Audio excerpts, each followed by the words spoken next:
Alright, here we are on the Riverfront Trail, cruising along. I'm up on, I'm pretty much up by the, by North Grand where it hits, Riverview, and, so I'm about halfway there. It's beautiful country out here, and, I couldn't be happier to be out on the trail. So, here's my, hydration system, about as simple as you can get. It's just a water bottle that I can drink while riding, hands-free, which is nice.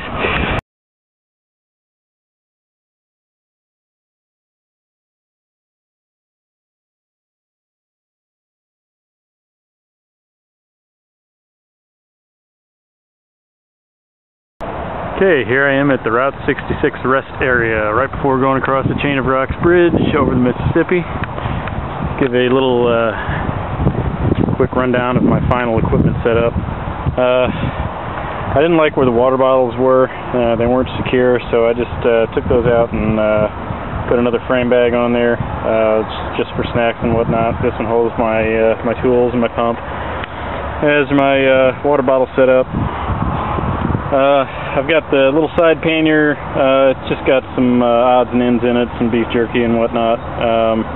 My camera, and then I've got my ultralight pack, which is just strapped to the top with 550 cord. I had some compression straps that were holding it on there, but I used those for something else. And then I just mounted two water bottle holders under the rack, and that's where my extra water is.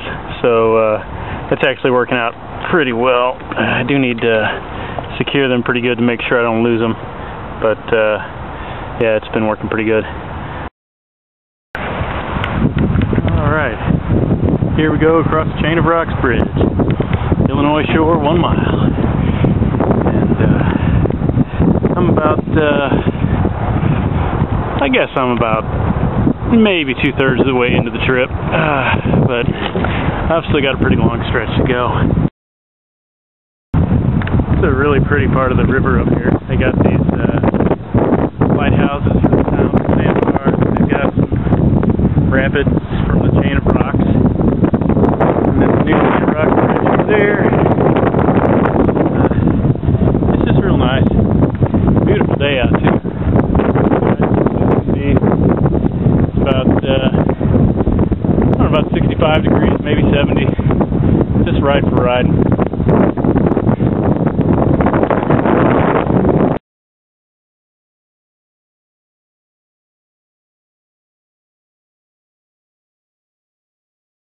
And getting ready to come through. I think this is Grand City right up here. So I still got a little bit to go, but it's a good time, and I'm making good time, and I shouldn't have any problem getting to Pere Marquette with plenty of daylight to pitch my camp. So I've done tours with lots of gear, you know, 60, 70 pounds of gear. This time I've got maybe 20 pounds, and I gotta say, this is the way to go. I don't have a backpack on my back. I don't have any handling issues with the bike. I'm not having any cramping or anything. My gearing is fine to go fast because I don't have to worry about hauling all that crap up hills. This is absolutely the way to do it. We'll see if I feel the same once it comes time to pitch camp. Here's I don't know what this is, I guess sewage treatment plant or just water runoff or something, but there's just a ton of water birds out here. There's heron and ibis and ducks and geese and you name it. There's a heron that just landed over there at the base of that power tower. You probably can't see him, but I can. And then he's just a little dot to the lower right of it. And then there's all these guys over here. They just flew off when I rolled up. I'm definitely going to get back on the road because this rail trail is bullshit. It keeps going up and down and up and down, and then they've got these gates like this guy down here where you have to stop and walk through and it's just ridiculous. I'd rather be on the road. It's slow. Well, if anybody were to ask me why I do this, I'd say this is a pretty good answer. I'm riding along the river road, and there's Mississippi. I think I just passed the confluence. Oh no, this is confluence coming up here. But yeah, this is really gorgeous. Can't ask for more fun than this. Well, here I am in the Pere Marquette area, just north of Grafton, so I'm almost there. Probably got another mile or so to go, but it's all uphill, so that should be fun. So, I've come quite a way. Also very beautiful country out here.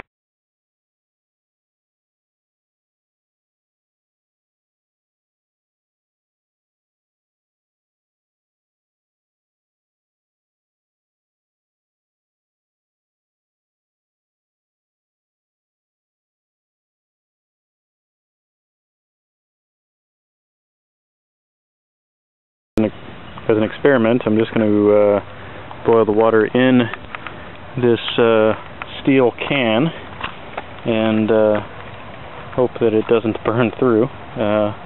Looks like it's going to boil all right, so we'll see what happens. Well, we got dinner on the stove. It's spaghetti with the leftover beef jerky thrown in for a little bit of flavor and protein.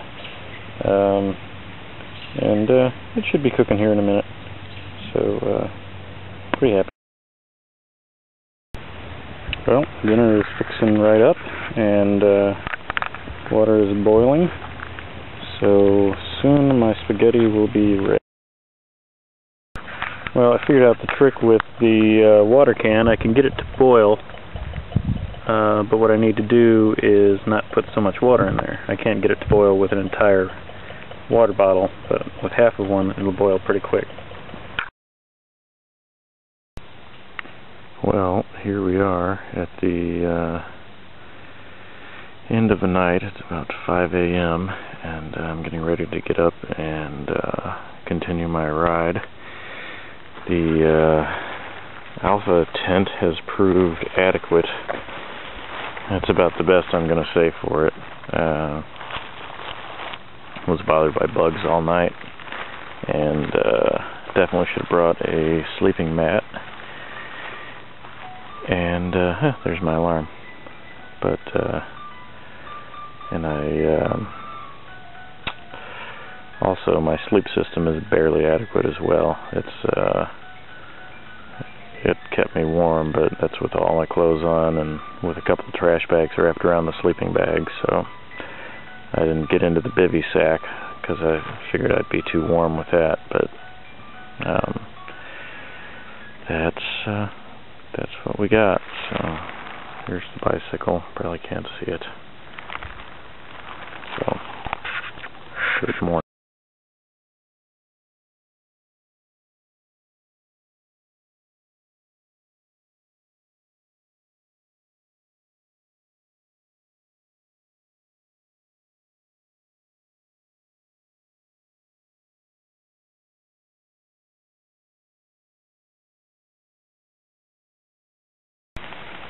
Well, the rain managed to hold off all night until I got my shelter broken down, and then started in earnest.